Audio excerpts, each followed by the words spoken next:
तो अभी जो सिचुएशन है जांच की जा रही है तमाम तरह की। आपको जो सामने दिखाई दे रहा है ये मैंने अपनी रिपोर्ट में भी दिखाया है, ये वो गद्दे हैं। ज़रा सोचिए, ये गद्दे हैं जिन पर लोग कूदे हैं ऊपर से 4th फ्लोर से या 3rd फ्लोर से।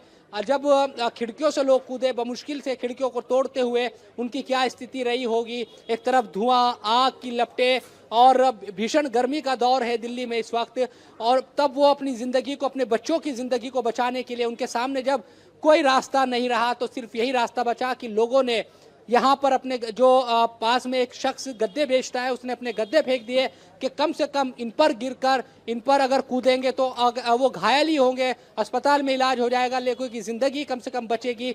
जितने लोग बच सकते थे बचे, लेकिन बाकी लोगों का दम घुट गया धुएं से, और आग की जो तेज लपटें थी उन्होंने बिल्कुल शेब, उस मंजर की कल्पना करना भी अपने आप में भयावह है कि किस तरीके से लोगों ने अपनी जान बचाने के लिए तीसरी मंजिल तक से छलांग लगा दी, और जो स्थानीय लोग हैं वो भी वहां पर मदद करते हुए नजर आ रही है। गद्दे बिछाए गए, लेकिन विडंबना ये है कि जिन पर जिम्मेदारी है इस तरह से लोगों की जान बचाने की, वो कुंभकर्णीय नींद में सोए हुए नजर आ रहे हैं।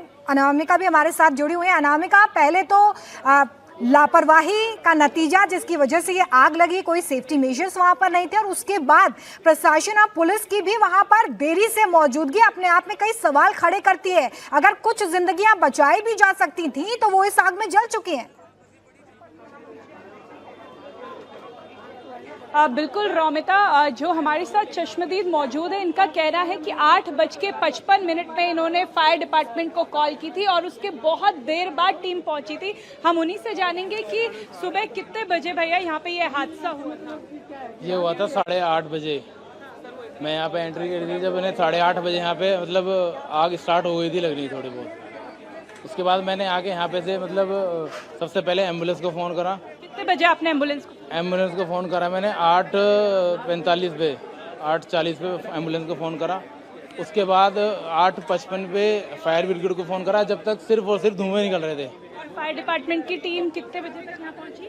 फायर डिपार्टमेंट की टीम पहुँची यहाँ पे 9, साढ़े 9 बजे, 9 बजे के बाद पहुँची। 1 घंटे बाद? 1 घंटे बाद पूरे।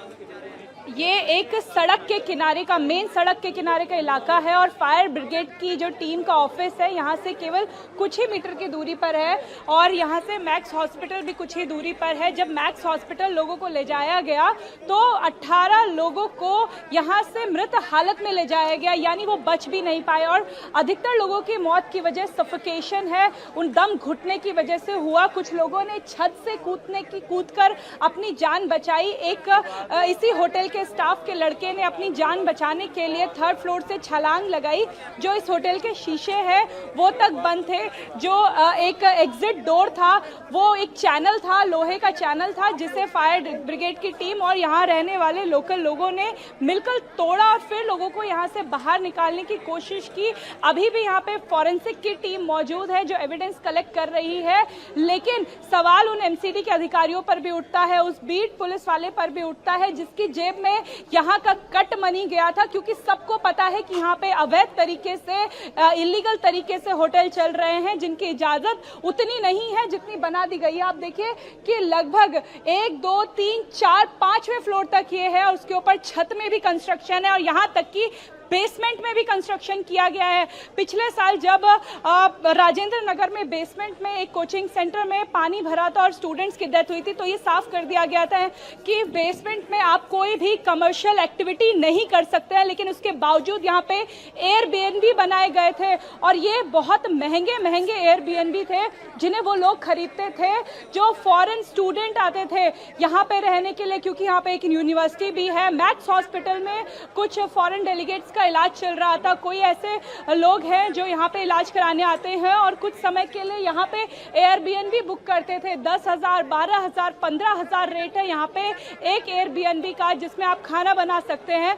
और आज आग लगने की घटना अभी तक सामने तो नहीं आई है, लेकिन कई लोगों का कहना है कि अंदर सिलेंडर ब्लास्ट हुआ, तो कुछ लोगों का कहना है कि बाहर तार का जो गुब्बारा बना हुआ है, तार का जो जाल बना हुआ है, उसमें से चिंगारी फूटी। लेकिन ये चिंगारी इतनी बड़ी कि ये लगभग पूरा होटल फिलहाल जलकर राख हो चुका है और अभी ये कोशिश की जा रही है कि पता लगाया जा सके कि आग लगने के कारण क्या थे, लेकिन कारण ये साफ है कि इलीगल तरीके से इस होटल को चलाया जा रहा था। जितनी परमिशन थी उससे ज्यादा की कमरे बनाए गए थे, बेसमेंट में काम चल रहा था और जब आग लगी तो लोगों को निकलने के लिए दूसरा रास्ता नहीं मिला, जिसकी वजह से वो ट्रैप हो गए और 21 जाने इस अग्निकांड में चली गई।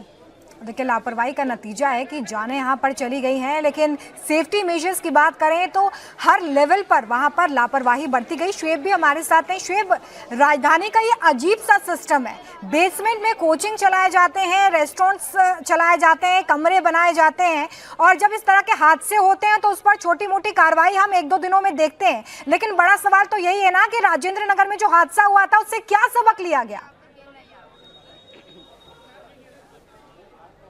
बिल्कुल, देखिए, लंबी फहरिस्त है, आप उठाकर देख लीजिए, बहुत सारे हादसे मिलेंगे, सिर्फ दिल्ली नहीं बल्कि कई बड़े शहरों में इस तरह के हादसों की लिस्ट आपको मिल जाएगी।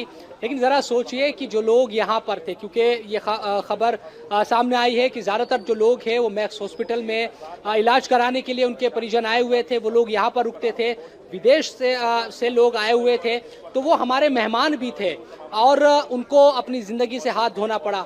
तो जो लोग ये इस उम्मीद में आए थे मैक्स हॉस्पिटल या आसपास दूसरी जगहों पर कि उनके अपनों की ज़िंदगी का इलाज होगा, वो यहाँ पर जलकर मर गए।